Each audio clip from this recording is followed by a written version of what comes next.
Hello and welcome to episode 2 of the RTD Sports Podcast. I'm Matthew Kiewit and I'm joined by Savannah Rieger and Zach Joachim.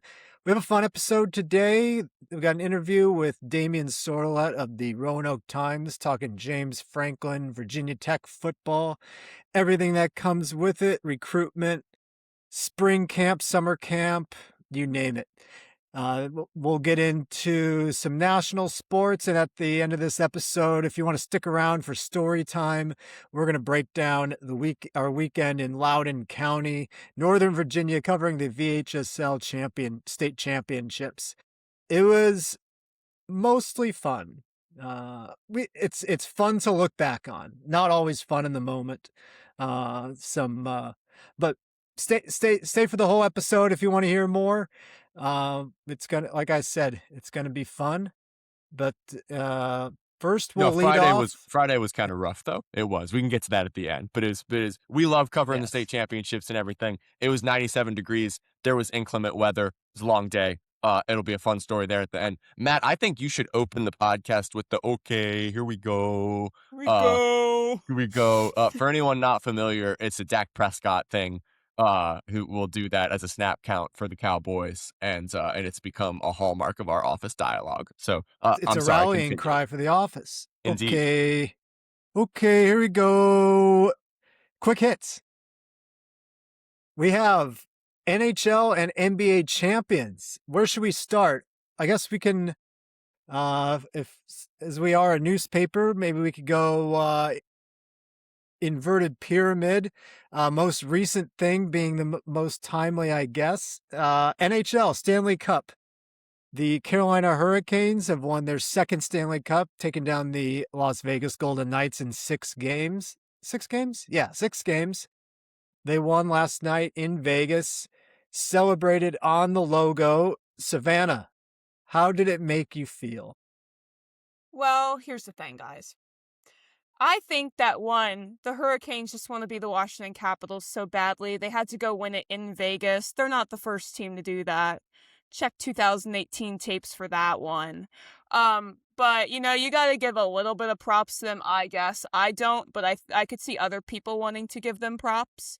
Rob Brindamore won it with the Hurricanes as a player and a coach. Fun fact about the Hurricanes coach, though, his daughter Briley played volleyball at JMU when I was there covering the team, and on her senior day, he sat right behind me 3 rows in the stands and didn't say a word or show a facial expression the entire game. That guy is locked in. Sounds like a different breed. He definitely looks like the kind of guy that would fit that mold. Oh yeah. But I guess you got to give the props to the Hurricanes. At least they knocked Vegas out, but now we don't have to watch them anymore. And I think that's the gift that keeps on giving. Savannah, for people like me who are not super tuned into the hockey world, why do people dislike the Canes? Why, what makes them unlikable? A lot of things, actually. Calls that go their way, their fan base specifically. I went to a Hurricanes game this year. I got bored one day on the weekend and drove down to Raleigh. And I sat in the middle of a bunch of Canes fans, and they're just from my experience, they're not fine-tuned the hockey. They don't really care too much. And you'll see all the videos. They're like, oh, look at them. They're celebrating. Not during the regular season. Not when it counts. Besides, they copied some of the Capitals chants. So I'm a big Capitals fan. There it is. And there it is. You can't root for a division rival. Okay? Yeah. Zach, what are you going to do? Root for the Bills? There is part of me that has actually rooted for the Bills before, just because of the history of that franchise. I'm a Pats fan, by the way, for anyone not familiar. I can't separate that. I like the Bills Mafia. I have a lot of respect for the culture of that fan base. They're awesome. And they've been heartbroken so many times. And as an Arsenal fan, I understand that type of franchise who's just a kind of a perennial second place, got so close but couldn't finish it. And so I do feel for the Bills. I have rooted for them before, but I totally feel you that you always have an aversion to seeing your fierce rivals. If Tottenham the tiny insignificant club that they are was ever able to win anything, then I would throw up, So Yeah, that's how I feel about the Pittsburgh Penguins as well. And then for the casual fan, correct me if I'm wrong, Savannah, but for years and years, the Hurricanes have always played sort of an aesthetically unpleasant style of hockey. Yes. Um, Trying to think of a comparison. Maybe watching Arsenal, it might be a comparison. We did that this year and got a lot of hate I'm for it. trying to make a comparison at a professional sports level. If I had to compare it to a high school football team, it might be LC Bird. But that's a really niche comparison. So trying to think of a comparison on a professional level here. Maybe the Jets, maybe the Titans. yeah, it's like if God. Yeah, I mean, it's like if really it is really hard. It's like if the if the James Harden Houston Rockets played really like it's like if the James Harden Houston Rockets were the bad boy Pistons on defense. Yeah. Is that the Thunder last year a little bit, right? I mean, with like, I don't love watching them. With Shai Gilgeous-Alexander is an amazing player, but there's so much foul baiting that a lot of people kind of hated it, right? Yeah, and then there's not so much foul baiting in hockey. What I was going for is just getting across half court and chucking the ball up. Like I feel like until this year, I thought the Canes actually ran offense more than they have in the past decade or so, which is not a high bar. Yeah, they'd like to make you think they did.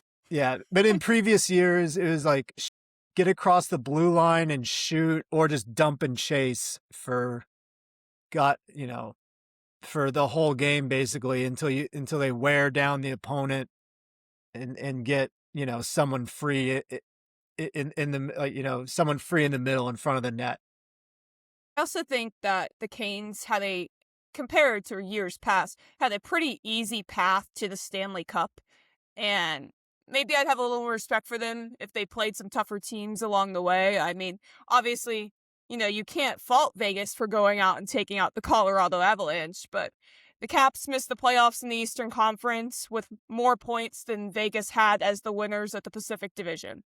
So, you gotta look at that obviously regular season doesn't start or affect anything once we get to the playoffs, but they get to play the Senators and then the Philadelphia Flyers, and then come and meet a Canadiens team that is not rested, went to 2 7-game series, and then play the Vegas Golden Knights, who did not play in the most competitive division in sports to get to where they were. So maybe if they played some tougher teams, I'd have a little more respect.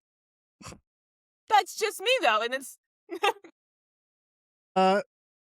Carter Hart not hoisting the cup. That's a very good thing. Yeah. I dislike Carter Hart very much. Charges dropped, but what a shame. What a shame. What a shame he didn't host the cup. Not a shame. I shouldn't have brought up the case, maybe. Questionable past. That's all I'll say. There are examples in every charges were dropped for the record. Charges were dropped. But whether it be individuals with off the field, off the court, off the ice stuff, or teams that just play a style that is not that fun to watch, that a lot of neutral fans will end up rooting against. Indeed. Next up, do you guys have World Cup fever yet? Did you hear his voice? Of course. Go on. I think the world has World Cup fever, man. This is awesome. This is really cool. And not just because of what's happened on the field. Like the Netherlands-Japan draw was awesome. There's a Japanese fan that went viral for an interview where he said he doesn't speak English, but he was very excited and it was really cute. And then Cape Verde drew Spain 0-0 today, which is, I think, a good example maybe for, not big soccer fans who see a 0-0 scoreline and they're like, oh, that sucks. Why would you want to watch that? That was an amazing game. It's like Cape Verde drawing one of the World Cup favorites and heavyweights in this competition is a historic result. And so there's a lot of excitement there, even though you didn't get any goals. And then just the general, cultural melting pot that is the World Cup. right? Like we were talking about that before we came on. We've mentioned the German fan, Freddie, who's road tripping across the US and went to Buc-ee's and Waffle House and all these different sites. And that's been phenomenal to see. Did you guys see the duck in Mexico? There was a group of Mexico fans. I believe it was in Mexico City at the opener, and there's a duck with a Mexico jersey on who's just waddling next to him, walking down the street, and it's really cute. And he doesn't have any arms and stuff, so the sleeves are just flopping on next to him. But it's just like little things like that that have been so. The Scotland fans at Fenway Park, like seeing the world come to the U.S. To enjoy the biggest sporting event in the world has been phenomenal. What is that banging? What we got going on in the background? Yeah, here? I'm sorry. My wife is doing some work in the garage. I'm hoping I can edit this out in post, but it is louder than I anticipated. I apologize if this does not get edited out. Okay. I thought that was maintenance knocking on Zach's doors. Yeah, No, she the said general. I was told she'd be using a saw. I was not told of any hammering. The world experiencing the United States has been awesome from a World Cup standpoint. But the United States men's national team has been one of the major stories so far. We watched a little bit of that match on Friday after we got back from John Champ High, 4-1 over Paraguay. For people who aren't familiar with the international soccer scene, that's a good Paraguay team. Like, that is not a walkover. That is not an easy match in any regard. They have players from some of the top leagues in the world. Fuller and Balogun brace in the first half. And then a Travella finish from Gio Reyna at the very end to put the cherry on top, which is when you finish with the outside of your boot. And kind of, it's like a two-seam action, tailing action on the finish. It's very difficult form and an incredible finish. And I think that just showed the class of the U.S. men's national team that is there in this modern iteration under Mauricio Pochettino, their manager, that has not been there in the past. Like, this looks like a team that can really make some noise in this tournament, and perhaps compete with some of the heavyweights and make a run in the knockout stages. Phenomenal result for the U.S. in their first match.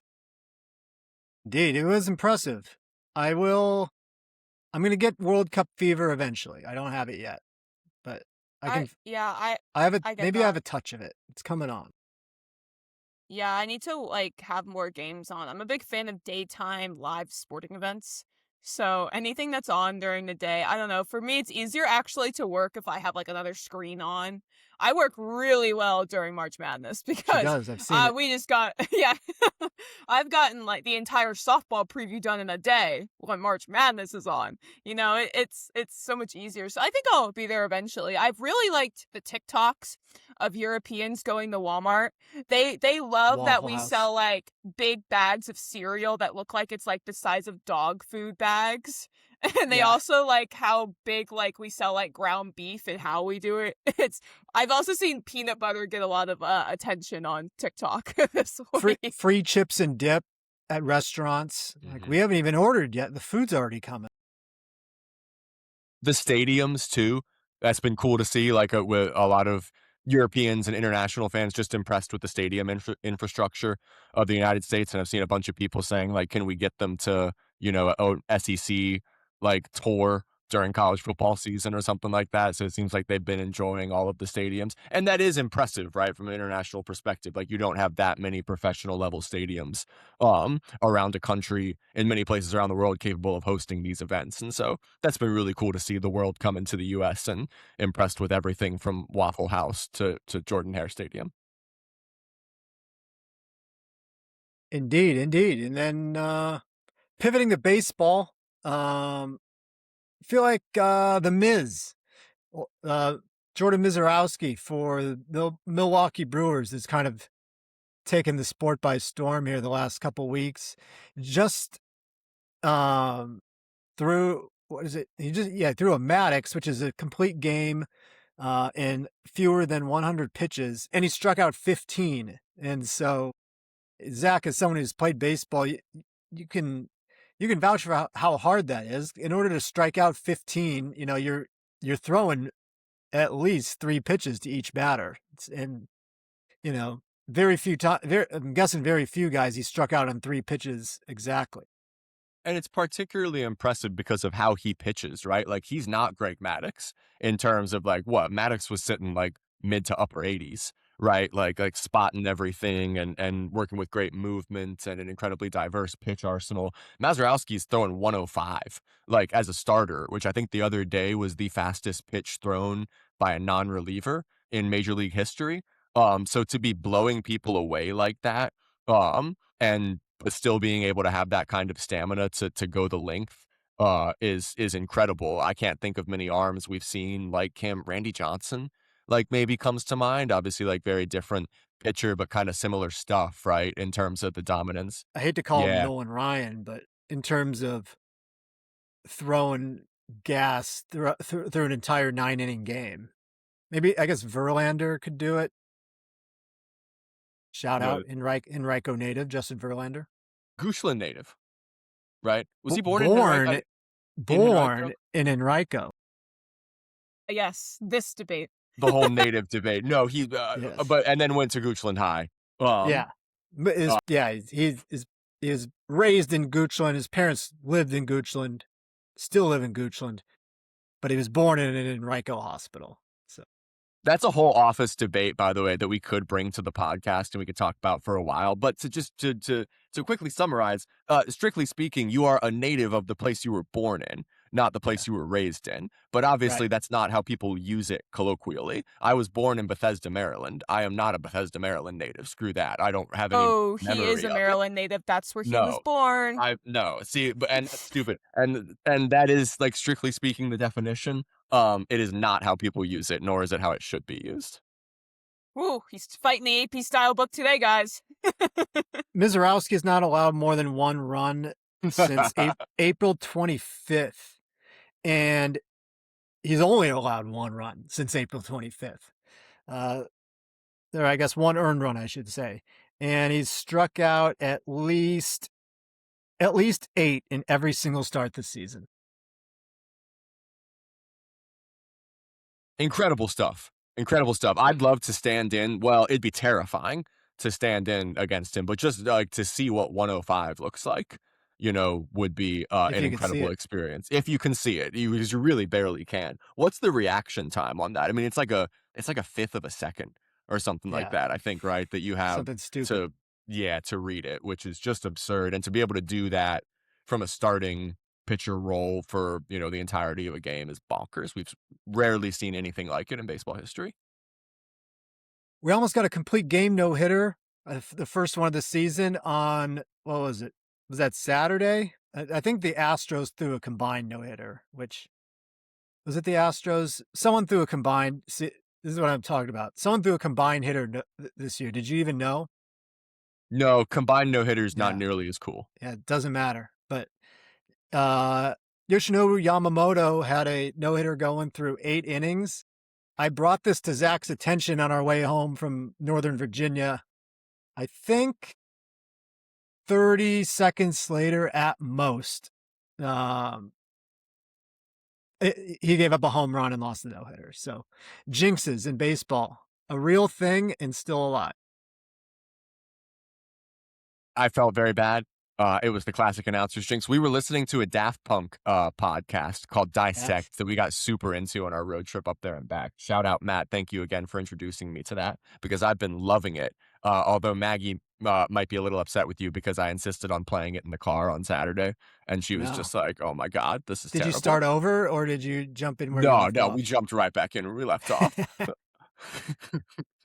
But we did listen. She had never heard Digital Love before and listened to it. It was like, oh, I love this song. So she did enjoy the introduction to some new Daft Punk music. But yes, we interrupted the podcast because you were like, Yamamoto's got a no-hitter working, and then he was immediately broken up. Never mind. And that was sad. But isn't it crazy how often that happens in baseball? Like, it happens in a lot of sports, the announcer's jinx. It seems like it's most notorious in baseball. Like, I've sent out tweets, like, if I'm covering a game where a pitcher's got a no-hitter going, or someone's, like, a double away from the cycle, or something like that. If you talk about it, it will not happen in baseball. Yeah. Indeed. The only thing I can think of that's worse is, NFL field goal kickers, announcers' jinxes. He's perfect on the ear. Here he goes up to the line. Has not missed inside 45 for 5 years. Oh, no. You guys watch the UFC? I did not. I missed it. Here are my notes. Sean O'Malley, Helena, Montana native. Shout out. I got to interview him when I was with the Independent Record in Helena. He had a knockout in the second round, and he did a little salute before the guy even hit the mat. He knows how to go viral. And then Joe Rogan had the smallest tie I've ever seen. I don't know if you guys have had a chance to look at it. It doesn't even come close to his belly button. And Joe Rogan's a short man. So, you guys have any notes on that event? I can't remember what is it, like Freedom 250? What is an Joe appropriate Rogan's. tie length? Like, You I'm gotta- sorry, I'm a girl. I don't yeah. wear ties. What is like an appropriate tie? Getting to your belt, I think, is ideal. Okay, I wasn't sure if Or that at was like least to the standard. waistband. At least to your waistband.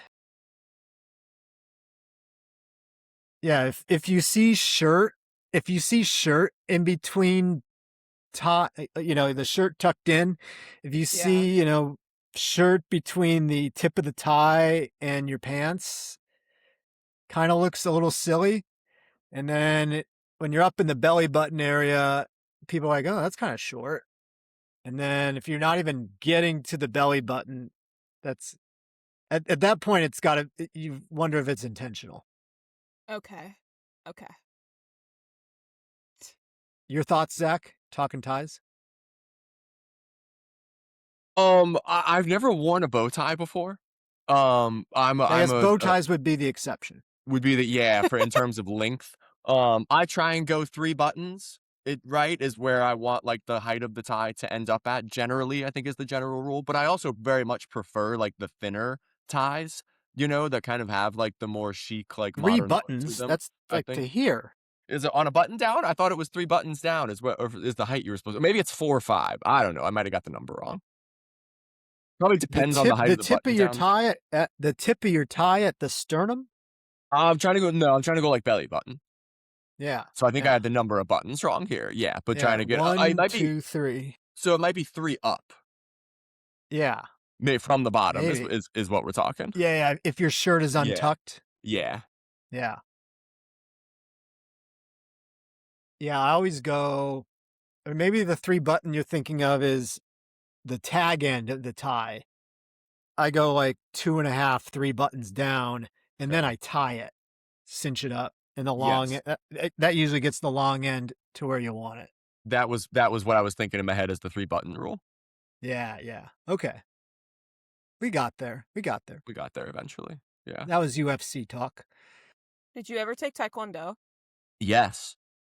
I Do you did. I also took Taekwondo. Do you feel like that's like a part why you're like, ooh, jujitsu parts of it? A little bit. Ooh, you cut your draw there from it. That was really Taekwondo was fun as a kid, and I think it's also just good to have like that basic martial arts self-defense baseline, right? Yeah, I did. I have a fun story. I won't take too much time by going on this. My friends and I in high school, everyone always used to like. I don't know if you guys ever had this, but you had like scraps, right? Where you would like, is not like fight each other really, but like you kind of fight each other. Maybe that was I'm a girl. I'm sorry. We Okay. didn't have that. All right. Well, we had scraps, and that was like early high school horsing around days. And you would stand up, and you had to just like trade blows. And one time I was fighting my friend Tommy. Like slap fighting? Yeah, pretty much. You're not like trying to hurt each other, but you're kind, it's play fighting. And I was fighting my friend Tommy, who was a Play swimmer, and who was like had like 40 to 50 pounds on me. Tommy's a big guy, and I was at a Well, it was a play disadvantage. fight. Exactly. Well, I still could have. I still could have lost spectacularly. So I threw a little kick in there because I threw it. Like I was trying to take his legs out from under him, and then everyone just stopped, and they were like, "Whoa, what? There's kicking." And then we so that became like a famous line in my friend group. There's kicking, and we went into a full debate over whether it's appropriate to kick in a scrap. I don't know if you guys want to weigh in on whether you think kicking is appropriate in scrapping, but yeah, that went down in our lore. Trying to think here. What kind of kick was it? Like a Yeah. little, like I went for like his knee, not like a full, not like a head on. I'm trying to like hurt your knee kick. It was just like a little side.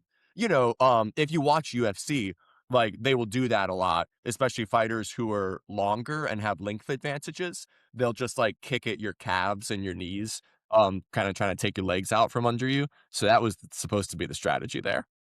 All right. All right. I would have to see the play fight before Okay. weighing in. I'll try Just and to get a review. replay. Yeah, I'll get a replay for you. Get some footage. We can It's under video can- review. throw it at the end of the pod. Um, Speaking of the pod, we are going to kick it to our good friend Damien Sordelett. He's with the Roanoke Times, but you see his work in the Richmond Times-Dispatch and across Virginia. Covers Virginia Tech. We had a really good conversation the other day, and let's throw to that right now. We're now joined by a very special guest, one of my favorite reporters in the state of Virginia. He's Damien Sordelett from the Roanoke Times. He's covering Virginia Tech football. You may have seen it in the news, and he's been on the beat for, well, how long have you been on the beat, Damien? You've been there as long as I've been in Virginia, but I've only been in Virginia about 2.5 years. So how tell us a little bit about yourself. Yeah, this is going to be my fourth season covering the Hokies. So I've been through 4 springs with them and 3 full seasons. Moved over to the Roanoke Times spring of 2023 after more than 10 years working at the News in Advance in Lynchburg. Most of that time spent covering Liberty. So I was there from during the FCS days when they were in the Big South through the transition to independence in the FBS ranks. That included all 4 of Hugh Freeze's seasons at Liberty, which meant there wasn't a day where there wasn't news being made. And then as soon as they moved to Conference USA, I got the opportunity to go cover the Hokies, and it's been fun. Had a interesting last season, as you well know, with coaching change early in the season, coaching search, and the season kind of became secondary at that point with who the Hokies were going to hire. And you alluded to it earlier with James Franklin, being in place and the excitement that he's brought to Virginia Tech. And certainly been a lot of excitement this summer with recruiting. And those guys won't be on the field this upcoming season, so it's just building some momentum for the 2027 season. If he can keep this class, which is currently a top 15 class, if you look at any of the recruiting metrics from 247 or rivals. So right now, there's a lot of momentum on the Hokies side, and it's been fun to see how this is playing out after how last season unfolded. No doubt. And as you can see, Damien is no stranger to breaking news and kind of seeing iterations of teams evolve, even over the course of a short period of time. And it seems like the Hokies are in a similar, fit that mold pretty well, and they're in quite a metamorphosis here. I guess we'll get into all the Franklin stuff during our interview, but I guess maybe at the top we should hit the recent breaking news for Hokies athletics. Recently, Hokie Ventures was approved by the Board of Visitors at Virginia Tech. Do you want to tell us what that's all about? Yeah, sure. It's a nonprofit company that's going to be affiliated with the university, but the sole purpose of it is to raise money for the athletic department through the commercial aspect of it. So if you look at, if you have a tree branch in terms of reporting stature for the university and the athletic department, you'd have the athletic director, which they're currently searching for one right now, and you look at money being funneled in. Normally you would look at fundraising, and that's the traditional Hokie Club. That's the traditional method most college fans think of. When you think of fundraising, you think of donations. The Hokie Club's still going to do that. But in this day and age where you're having annual budgets now exceeding $200 million, The university felt they needed to go in a direction that some other universities have followed now, and that's trying to tap into the commercial and business side of bringing in funds, and that's what Hokie Ventures is going to do. The soon-to-be hired CEO, his role will be finding avenues to bring in money through the commercial aspect, and that could be on-field sponsorship at Lane Stadium. You saw that primarily at SEC schools this past season, where you could sell advertisement that can be placed at the 25-yard line. That brings in a few $1,000,000 a year. You can get jersey patches. We've seen that in the UFL this past spring. I believe they were both on both shoulders, if I'm not mistaken. You could probably put them on the sleeves if you wanted to, not only for football but for other sports. Just find new means of revenue, and Hokie Ventures that's their goal. And it's going to be made up of a board that's primarily independent, 5 independent members, and 4 affiliated with the university. So that way there is some oversight from the university, but not overreaching oversight. They still want it to be independent, and they're basing it a lot of like what Clemson's doing with Clemson Ventures. Brandon Hall, the CFO for athletics at Virginia Tech, was part of the creation of Clemson Ventures when he was there from 2020 to 2024, and they're doing it in the same model. And it's just finding a way to bring in new revenue stream. And there's the possibility to add a for-profit aspect to it if you want to bring in NIL. They're looking at a similar model to how Virginia Tech Foundations run on the university side, where you have Hotel Roanoke. It's an LLC that serves as a for-profit for Virginia Tech. And then you have the Corporate Research Center that also serves in that manner. So they have a structure for how they want to do this, and it's a way to bring in more money. Like I said, in this day and age, money is the driving force behind every college athletic program, and Virginia Tech's trying to be at the forefront of finding ways to bring in more revenue. So that way you're not relying on the media rights deal from the ACC. You're not relying on the success initiative from the ACC and bringing in those dollars. You have dollars coming in. So if you have down years where your TV numbers aren't great, and you have a year like this past year where you don't really have much postseason success in the sports that they count, which is football and men's and women's basketball, you at least have a revenue stream coming in to help with that. And obviously, they want to win and be able to bring in additional dollars because they want to be more corporate sponsorship with Virginia Tech through winning. That makes sense. Money is everything these days. And speaking of money, it was within a few days, I want to say, after the approval of Hokie Ventures, the university announced a donation of $75 million to the athletic department, and it seems like more might be coming soon. Is that correct? Yeah, there's another 8-figure donation that should be on the way. I've heard it should mirror the $20 million Virginia Tech got in December, not long after James Franklin was hired. And the $75 million, not all of it's going to athletics, but you can assume, because Virginia Tech hasn't released the numbers for the donation, that more than $20 million is going to athletics, and probably a sizable number above that, which means you could probably double the largest donation to athletics. And a sizable portion, they said in the press release, is going to the Honors College, which is good. Is you're also funneling money to the academic side, so you're not losing sight of the purpose of university and higher education. When you look at how they're funneling the money from this donation, a lot of it's going to Invest to Win, and it's being endowed. So you can put it in, you can have it gain some interest, and then you can invest into the Invest to Win as needed.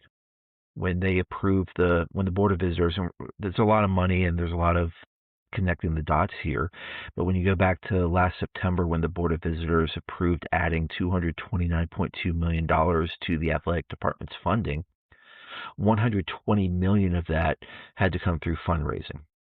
And of the $47.1 million that was invest into athletics for this past athletic year that will come to an end, or technically current one that will end on June 30th. 30 of that 47.1 million was from donations. And if you look at it, you have 90 million remaining. So this will help, this will help with those donation dollars. I'm sure Virginia Tech wouldn't mind more. That's the ask these days. Help us out a little bit more. And then one of the other things I thought was very intriguing was there are unrestricted funds for the athletics director's discretion. And that's something key that athletic directors need to run a good department, is having access to unrestricted funds that they can see fit where it's needed immediately. So that's going to be key moving forward for the new athletic director. That position should be filled here during the summer. It could be done as early as the end of this month, or it could be done maybe by the middle of July before Virginia Tech heads to Charlotte for the ACC football media days. But there's going to be someone in place who is going to come in, has an influx of cash, and also has some unrestricted funds to use.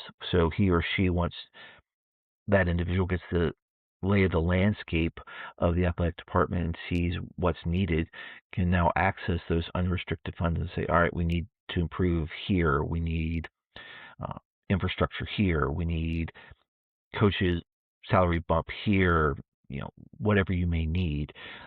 So that's going to be key, how this moves forward.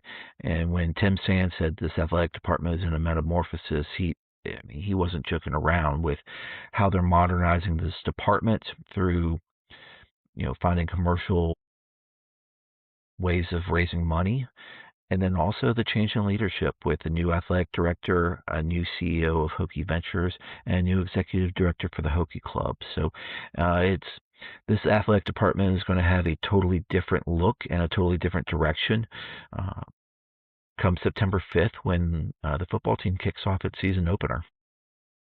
And speaking of different look and different feel, the Hokies themselves, the football team anyway, has seen quite a bit of roster turnover, not surprisingly, with the new regime coming in, although Brent Pry still is on the staff.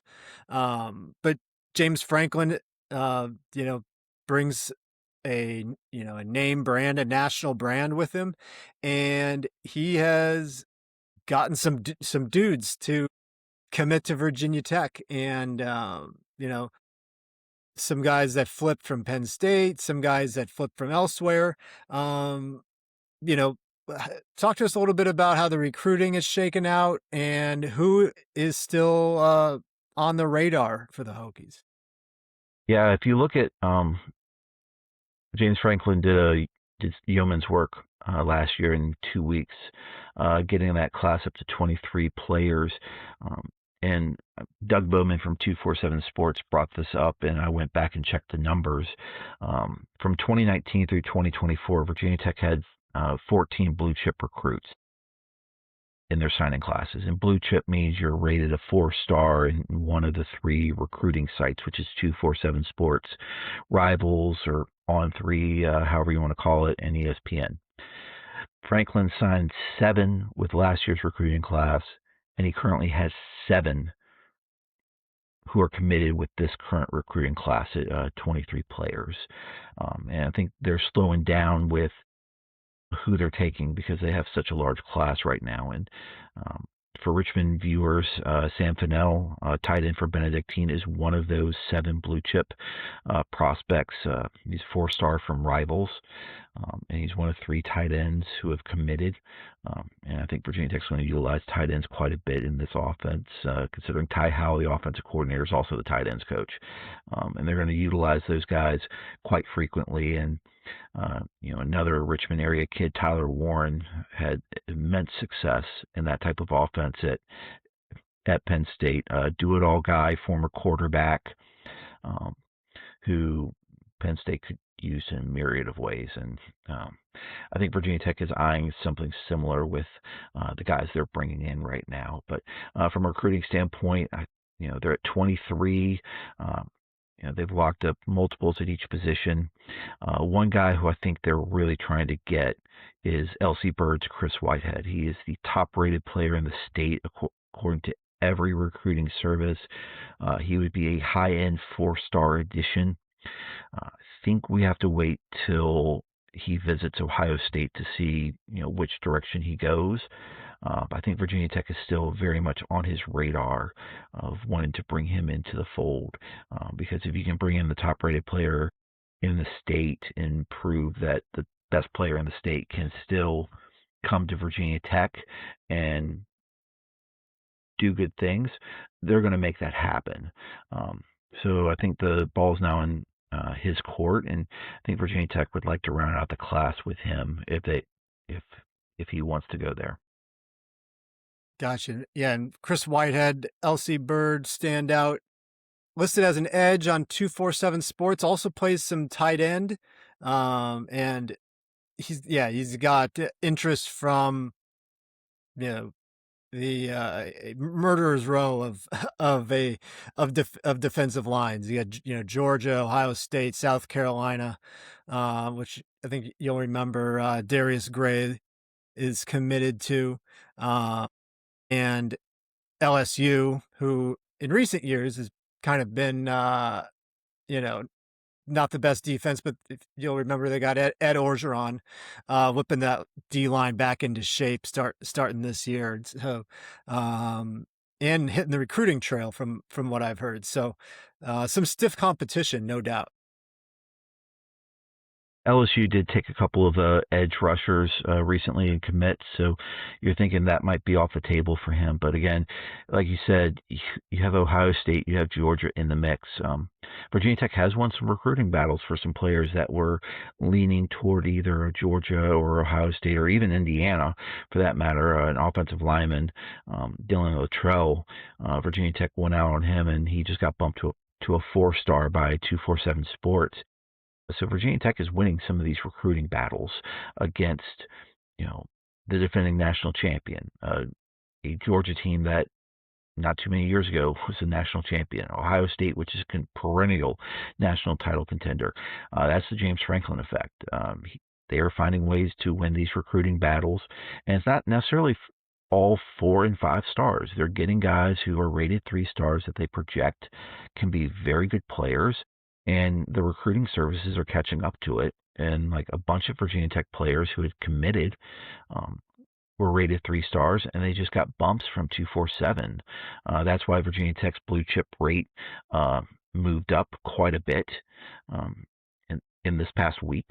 So that's, Virginia Tech's evaluation is spot on. And according to 247 Sports, I think they have 5 or 6 recruiters who are in the top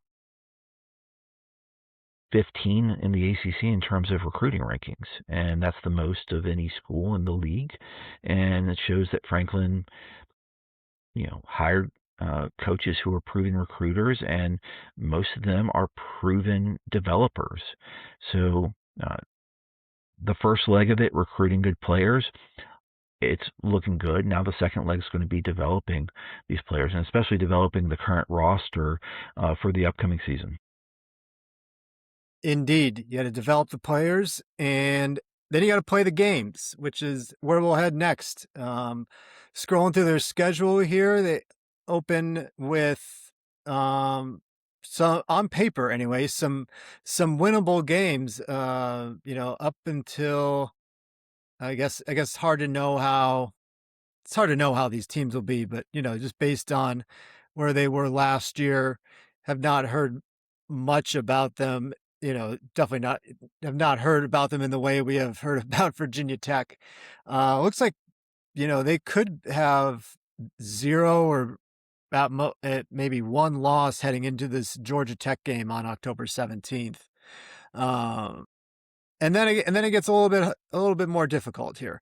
But what games do you have circled as ones that'll be kind of pivotal for this new regime?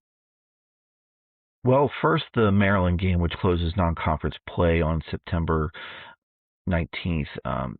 this is critical because Virginia Tech hasn't beaten a non-conference Power 4 opponent since the 2017 opener against West Virginia, and that was a neutral site game. Say that again? Virginia Tech has not beaten a non-conference Power 4 opponent since the 2017 opener against West Virginia That was almost 10 years ago. At old FedEx Field in that opener. It's been a while, and Tech's had its chances to win those games. That means you're over in bowl games when you're playing against those teams from the Big Ten, SEC, and the Big 12. So they just haven't gotten it done. So if you want to see the step, and I wrote about this in the past couple of years with Brent Pry, is he talked about the steps you need to take in the program, and one of those was winning those games in non-conference play. You have to do that in order to take steps forward with your program. And so if Franklin can do that, and James Franklin does have a history with Maryland. He spent 8 years there over two stints in the early 2000s. He was expected to be the heir apparent to Ralph Friedgen at the end of the 2010 season, but they fired Friedgen and elected to go elsewhere, and Franklin began writing, a successful coaching career at Vanderbilt, of all places.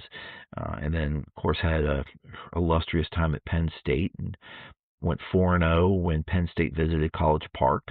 So it's not like this is his first trip back. I know people have been calling it a revenge game for him, but he has coached at Maryland 4 times, and they've won handedly 4 times.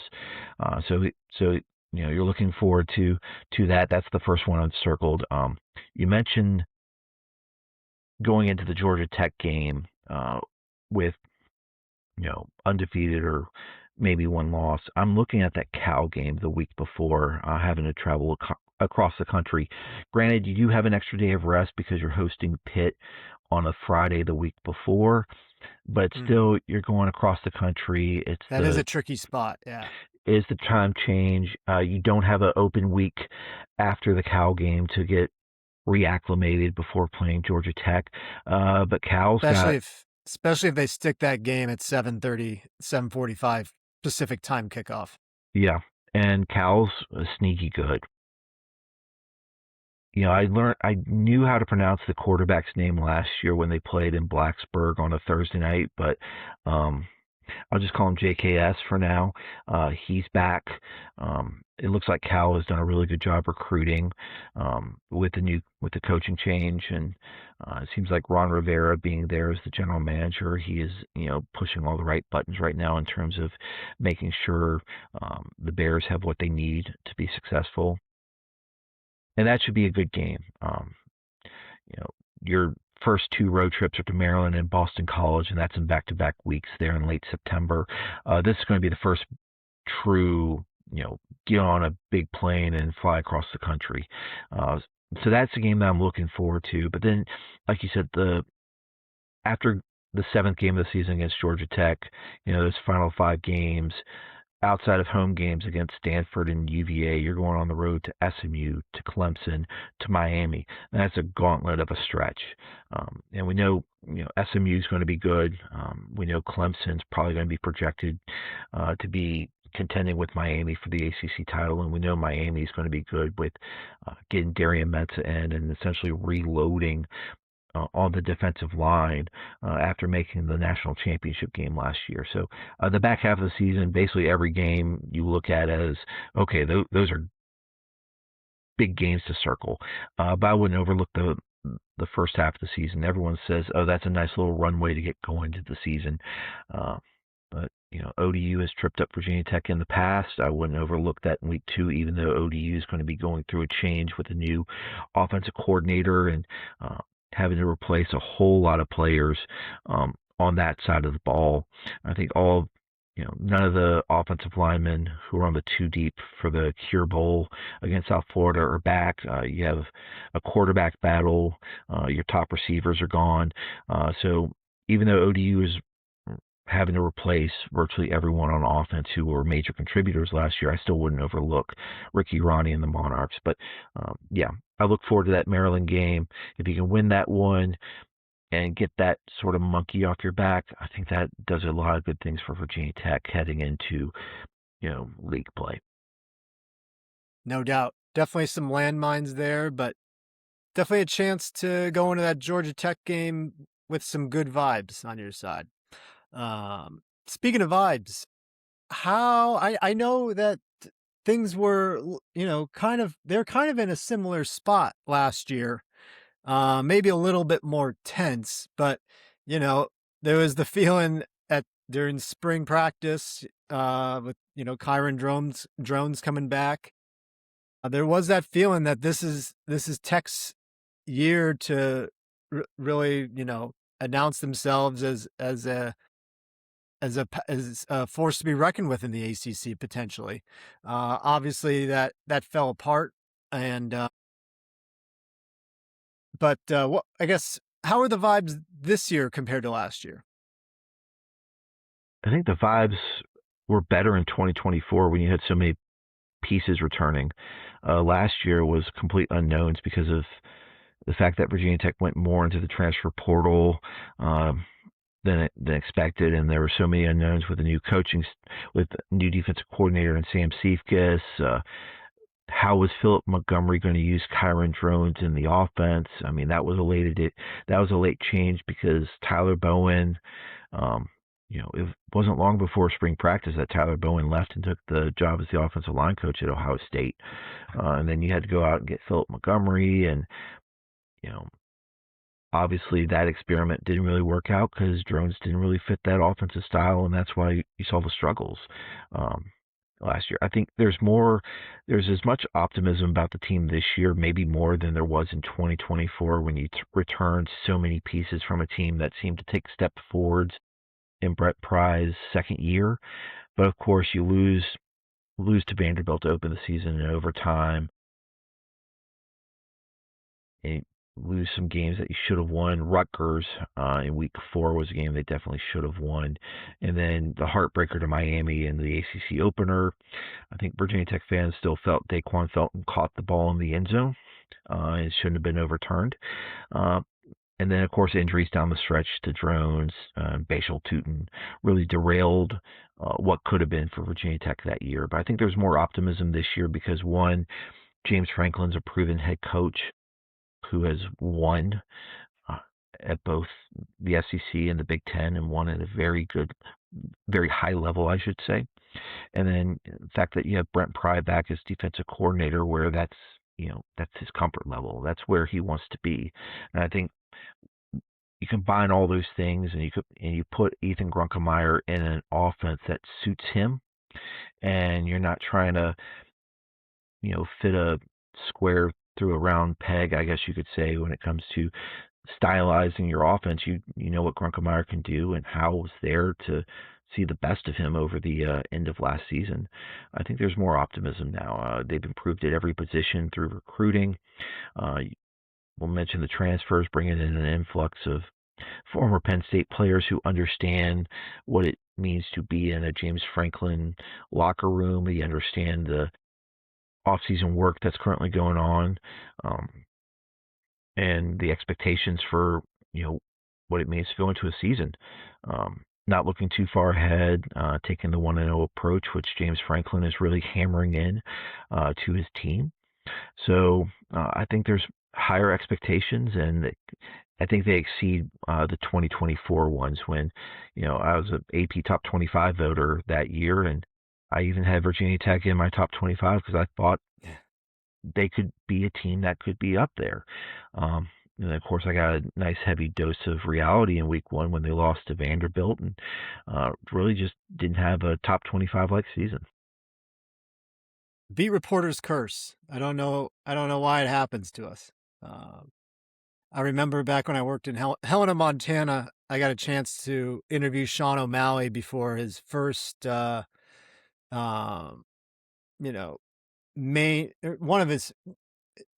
his first time on the main card, but one of his first times. It was a pretty hyped up fight, and that was a fight where he broke his ankle and lost for the first time right after I interviewed him. But it's like clockwork. I feel like we just we curse our team that we're covering, or or fighter or what have you. In any case, you know, still a lot has to play out before the fall. Decisions need to be made. What you've written about this in the past couple months, but remind the viewers or listeners which starting positions still need to be decided. What can we watch for during camp? Yeah, both the lines, offensive and defensive lines. I think Virginia Tech found a happy place on the offensive line um, with the starting unit. But again, they didn't have Oklahoma transfer Logan Howland available as he was recovering from an injury. So you add him to the mix. How is that going to change the dynamic? Where does Johnny Garrett fit in? Does Michael Troutman, a redshirt freshman, does he factor into the rotation at guard?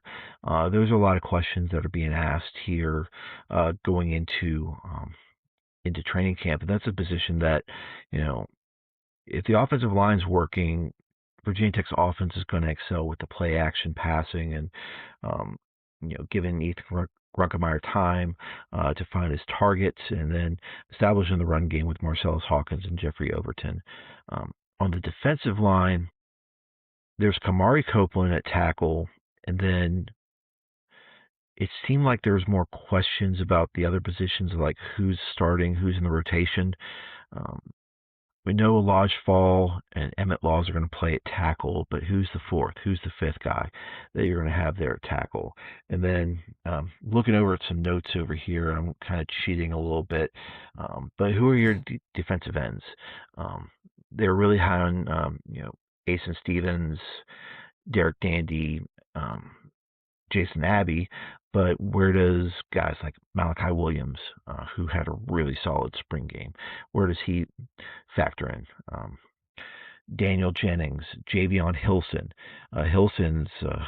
Hilson was a massive recruit when he signed with Missouri back in the 2025 cycle. Didn't really play much last year and decided to transfer to Virginia Tech. And you look at him and I've heard a lot of comps to him saying he's a bigger version of Antoine Powell-Ryland.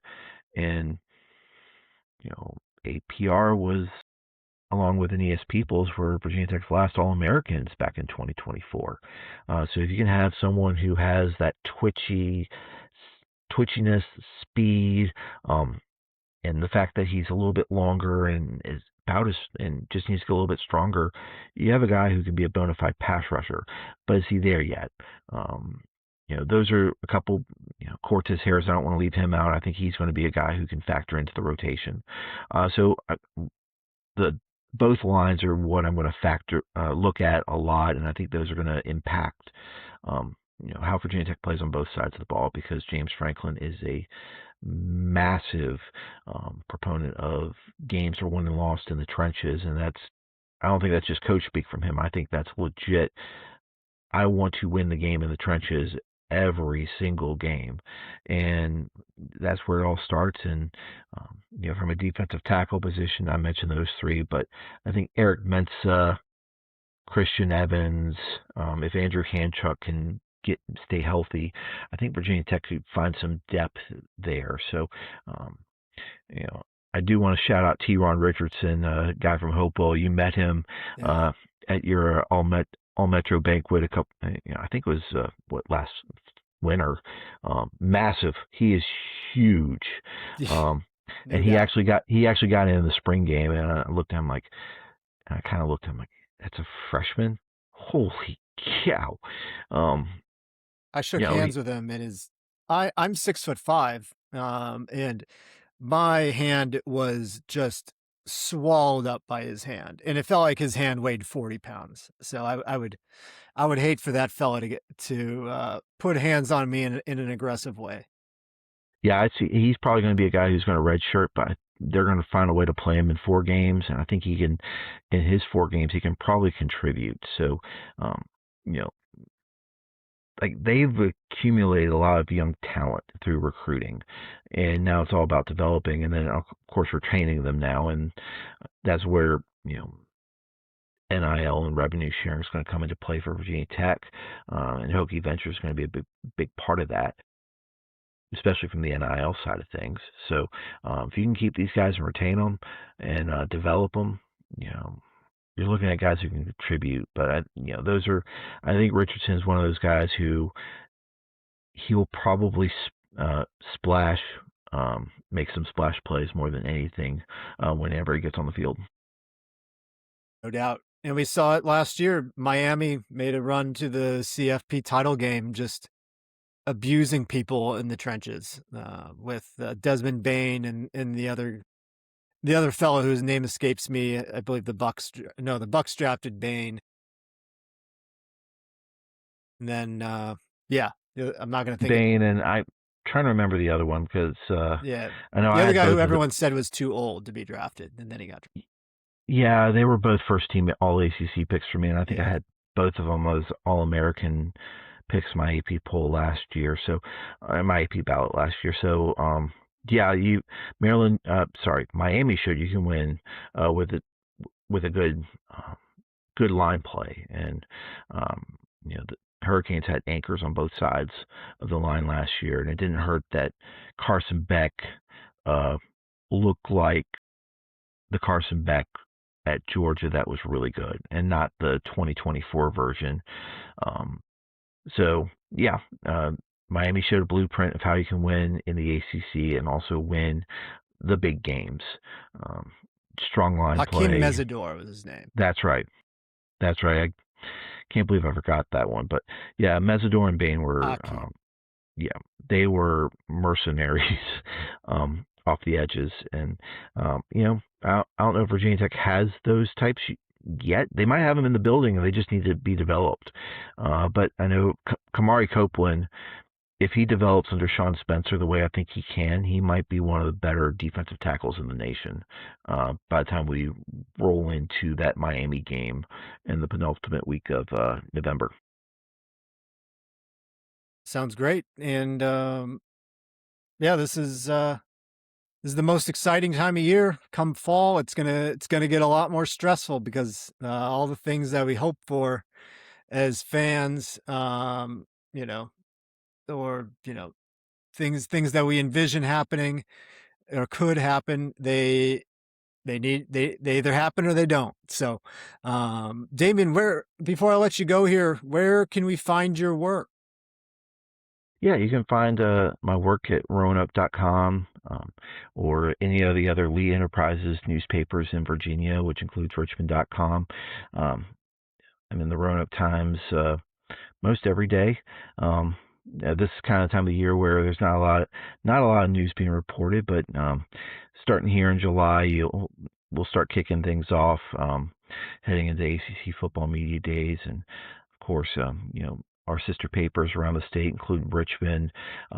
You'll probably be able to see my byline in there, and I'll keep you updated with all Virginia Tech football news that I can. It's going to be a busy season. Hopefully a lot of storylines to follow, and definitely one where if Virginia Tech wins, it'll be much nicer to follow, because last season it seemed like covering games was a secondary thing, and because the coaching search took up a lot of people's interest. No doubt. Well, we'll see what unfolds. Really appreciate you stopping by, Damien. We will have you on, I'm sure, throughout the season, keeping us afloat on all things Virginia Tech football. And excited to see what happens. I know you'll keep us informed. Absolutely. All righty. Take care. All right, you too. We're back. That was Damien Sordelett of the Roanoke Times. Hope you enjoyed that conversation as much as we did. I'm back here with Savannah and Zach, and it is story time from Loudon County. We covered the class, or as much as we possibly could, the class 4 and 5 VHSL state championships. On Friday, very little went according to plan. On Saturday, it was much smoother, but let's see. Where should we start? I guess, how do you want to break this down? First, why don't you tell us, Savannah, tell us about Matoaga softball's run. Let's start on a good note. You want to go the easy route first? Yeah. Oh, man. Okay. I will be honest, entering Friday and Saturday, I didn't know if they were going to do it. They won their first ever region title this year. They're from Chesterfield County, kind of in the tucked away part, I would say, of Chesterfield A little County. bit more rural than Yeah, the other schools that they faced. Definitely. They're in the Central District, like most of the Chesterfield teams are in the Dominion or even, the city of Richmond, but Chesterfield's out or Matoaca's out in the Central, and I think it was really fun to see that group specifically win a title. Savannah Wright, who is in our Sports Backers All-Stars program this past year, Famously. was kind of told me, was after they won it all, and was like, we had 6 seniors this year and we played travel ball, and when we came into the team as freshmen, we didn't necessarily think we'd win a title, but we knew Kaylee Hodges was behind us a year. And if we had Kaylee Hodges come in, maybe we could make a run. And that came to fruition, yeah, for sure. They beat Kellum 7-3 on Friday. So they were up 4-0 entering, I want to say, the bottom of the fourth. Matoaca batted first. And they were up 4-0. They were looking good. Even Kaylee's parents were kind of like, all right, it's okay. It's 4-0. It's 4-0. And how many earned runs had Kaylee Hodges given up this season? Regular season up until the playoffs, 0. 0. They only had 1 loss on the year, and it was like a game where I don't think she pitched the whole game against Patrick Henry. And so, she didn't give it up any, and then bottom of the fourth, their couple get on, and Hodges gives up a 3-run home run, and I've never seen her give up a home run in general. And so 3 runs, all of a sudden Matoaca led just 4-3, Kellum had a little momentum, and I was like, here we go, here's a story. And then in the next inning, so the top of the 5th, here comes Savannah Wright. They get 2 on. Savannah Wright hits a homer. Coach Driscoll even was like, when I saw her walk up there, I didn't think she was hitting a home run. She's been hitting the low of the ground. She's been just getting base hits. Like, I didn't think she was hitting a bomb. And here she went, hits the 3-run homer. Matoaca wins 7-3. Hodges struck out 17 in that one. And then on Saturday, we talked earlier about how you don't want to jinx anyone. And I'm sitting there in the 5th inning. It's moving lightning speed. I'm in the 5th inning when Zach's over there in like the 2nd. All right, with baseball, it's moving lightning speed. I'm laying my head thinking, uh-oh, it's the state final. It's 0-0, and Kaylee Hodges is perfect through 5. And I was like, here we go. And she gives up 1 hit in the 6th inning. She tossed a 1-hitter. That was the only one she gave up in the 6th inning, but it scored a run because she had hit someone earlier with a pitch that got him on base. Then that runner stole second and then ran home on the hit. And so it gets down to the bottom of the 7th. Matoaca's down 1-0 to Light Ridge. Light Ridge, a school that's not far away from John Champ High School. That school was built to help with overflow traffic from John Champ High School because there are so many people that live in that area. They had the home crowd advantage, you would think. Matoaca had a lot of people show up to that game. And here comes Savannah Wright as the leadoff again. Has a 10-pitch at bat, gets on base in the bottom of the 7th inning, and it just starts a rally that ends up with Matoaca walking it off with a Raven Crabtree RBI single. And Matoaca wins their first state title in program history. Girls sports, their first title for any girls sport as a team in program history. The only titles Matoaca had up to that point team titles were in wrestling. But this is the first time a sport that wasn't scored went ahead and got to win that title. Very cool to see. It was incredible atmosphere there, and definitely one of my favorite softball games I've covered since being with Times Dispatch. Yeah, the big decision is for Saturday was where do we send Photo? Where does Photo go? And by gosh, we made the right decision. And we got Thank God. Great photos of Kaylee Hodges and the whole Matoaca crew. And I think our our sound decision making may have ended there.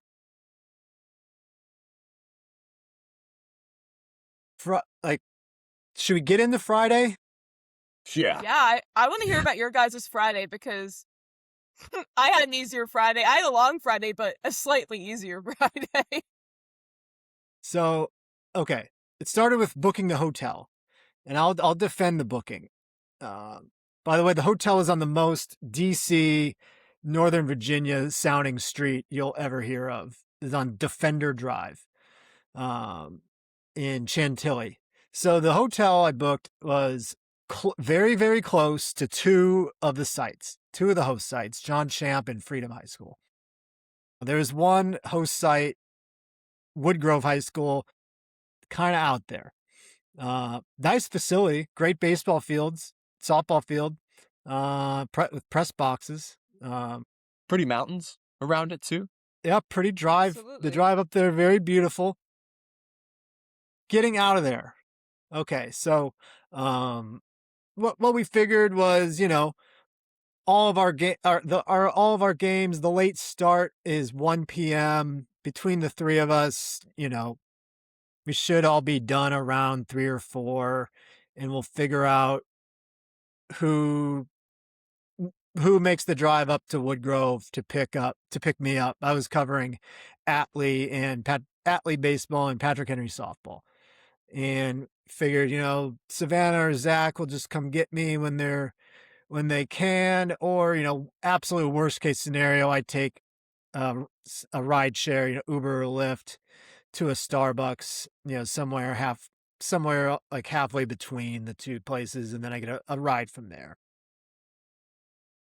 So softball game ends, and you guys are in a lightning delay. I think that's how, or no, I was in softball a game. lightning delay. Yeah, softball game ends, and then, yeah, you guys are in a rain delay, and then when the rain stopped, then you hear thunder, right? We played through the rain. Okay.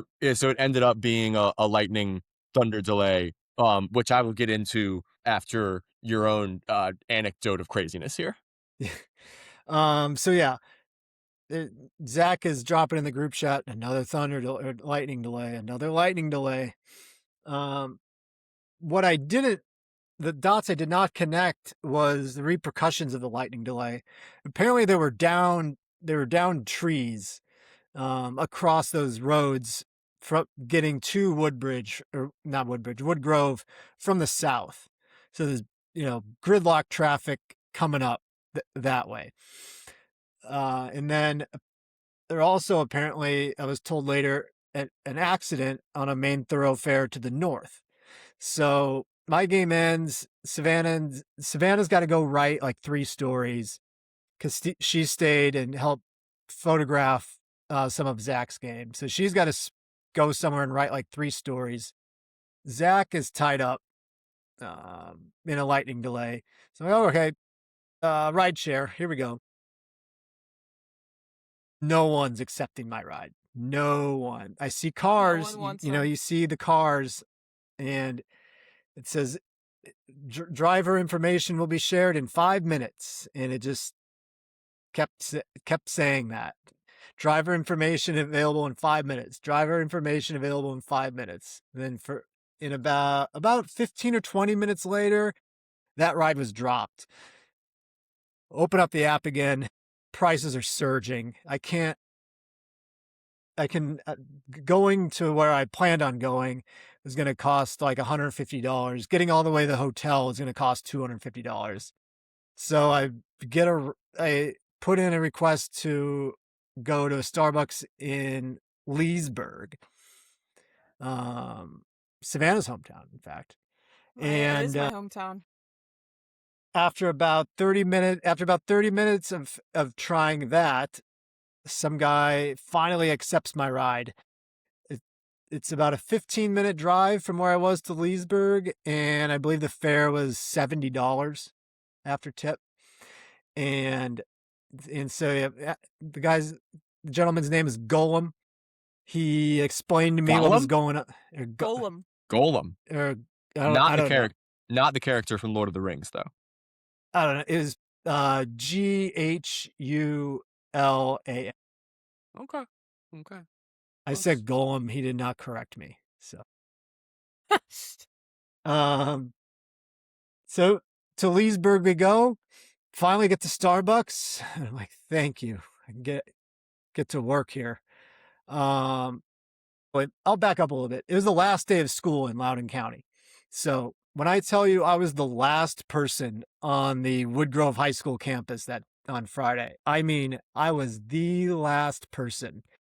I was just sitting crisscross applesauce on the sidewalk, eating my last PB&J that I packed, praying that an Uber or Lyft would accept my ride.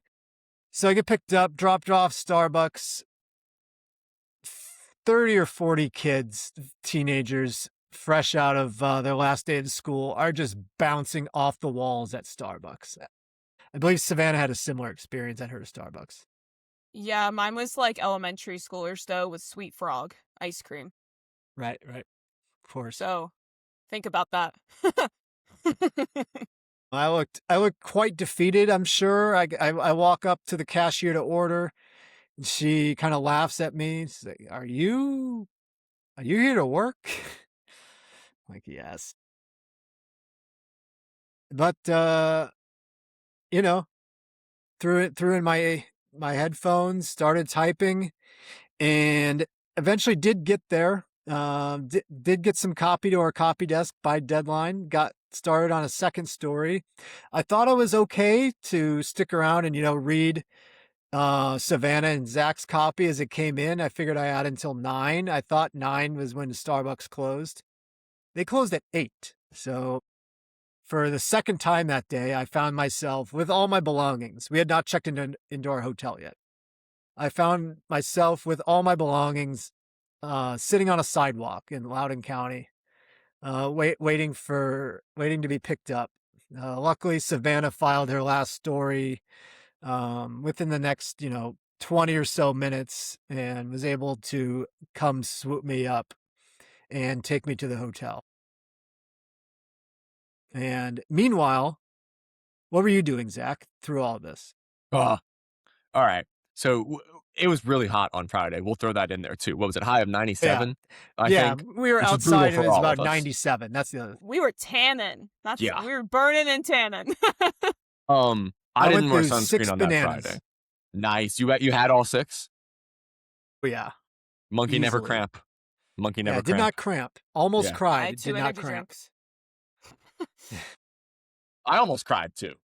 I did. Yeah, you did. Yeah, no, I really did. Okay, so we all had incredibly long days on Friday. As far as time at the field and covering games goes, I ended up with the longest by a decent margin because I had both the earliest game with Mills Godwin girls soccer at 9 a.m. and what ended up being the latest game by much longer than it should have been between Glen Allen and Maury baseball, which adds another layer of not pain to it because I'm a neutral reporter covering Glen Allen, but I did have to cover my alma mater losing. Which was also another factor here. I'm not a morning person to begin with, guys. I think everyone knows that. That's on the record here. And Matt was probably had some trepidation about arriving at my apartment in Richmond at 5 a.m. so that we could drive up to Loudon County and Northern Virginia for covering these games. I was on time though to getting up, but the trade-off there, I struggle sleeping the night before when I know I have to get up the next morning. I think that's probably true for a lot of people, right? Like super early. I just get nervous about my alarm clock and the road trip and the long day and everything. So I got some shut-eye, not really any real sleep on the night before. We drove up from 5 a.m. We get there for the 9 a.m. I closed my eyes, yes. Not much of a slumber, but for the 9 a.m. game, also I was writing the from the day before about Canoa Plaza as a music venue, which is a whole aside here, but from the Hot Mulligan show on Wednesday, which was great. And we get up there, and Mills Godwin lost to Kellum 5-2 in the first game. I enjoyed covering that game. It's been an amazing postseason run for Mills Godwin, who was the number 7 seed in Region 5C, knocked off Deep Run, Area Power in the 1-0 early on in that region tournament, won their second consecutive region title, and then beat Riverside 3-0 in the quarterfinals, and then ran into a buzzsaw in that game against Kellum from Virginia Beach, which is a phenomenal program. I believe went on to win the title. Leah Flannery, though, for Mills Godwin, scored a worldie in that game, which was a curling effort from outside the box with her left foot, which was the goal of the match. So I talked to her and Eagles coach Chris Thornton afterward about what was a wonderful postseason run for them. Then got some concessions. It was starting to get hot. They moved the start times up because of the heat. So that was why that first game started at 9 a.m. instead of 11. And then we got a little bit of a gap. I watched the end of James River and Great Bridge and the other Class 5 baseball semifinal. Great Bridge ended up winning 7-3. James River were the Region 5C champions. Phenomenal run for that team. And then Glen Allen and Maury is teed up next. And by this time, it's the afternoon. Savannah came in clutch with the sunscreen. I was not prepared. Although I am lucky in that I don't really burn. I bronze. Couldn't I be guess, me. which is a different story here. Thank you for the sunscreen. Savannah was though. in denial about her burn. I did really need it. It's out of my control the first week. It I'm gonna burn. It's gonna happen. It's out of my hands. Continue. And you've improved drastically over the last couple of years, right? Yeah, the last 2 years ago, work was so concerned with my sunburn that I got approved to buy aloe on the company card. Glen Allen ended up beating Maury. The final was 11-6. But that game ended up taking 5 hours or so, 5-6 hours, because we had a lightning delay. And I was struggling out there, guys, with the lack of sleep and the heat and the multiple games in the same day. But concessions, we're going to talk about this at length at some point. Bless people who work in concessions in high school sports, immune to inflation, it would seem. $3 cheeseburger. Bravo. Yes. That was wonderful. So to staying hydrated, credits all the people up at John Champ and Woodgrove who ran the Jubilees. There's so many logistics to sort through there for athletic directors, for school administrators. It's always wild. To that point too, we're on YouTube, right? We're on X, We're on YouTube, we're on Instagram, we're on YouTube. Anywhere, if you got your own thoughts on any of the topics that we touch on, please hit us up in the comments, tag us, share them. If there's any topics you want us to touch on in the podcast, likewise, reach out in the comments and engage. And we're happy to welcome that too. And we'll have some debates here, I think, coming up in the next couple of weeks. Savannah, you don't have much of one for the All Metro Softball Player of the Year this year. One would think that that's pretty straightforward. Even I can. I'm not saying who. We're not spoiling anything here, but we've had that. It. We've had that debate in the past. And Matt, I think I'm going to talk to Coach Morris from Atlee this week. He texted me earlier and wants to catch up on All Metro. I do probably have a good debate for All Metro Baseball Player of the Year between a couple of guys that we've talked about in this podcast, in Daniel Nienaber and Chase Bloomberg for Glen Allen and Atlee respectively. Indeed. Yeah, unless anyone's got anything to add, I think that's probably going to do it for us. I really appreciate everyone who tuned in. You can find us on YouTube, Apple Podcasts, Spotify. I try to get these up every Monday night. I shouldn't say I try. I will get these up every Monday night. And I'll, check out hopefully see our socials. I'll throw some clips out throughout the week to get some more people on the dance floor. Tell your friends. And but yeah, thanks for listening, watching, whatever you did, and we'll see you next week.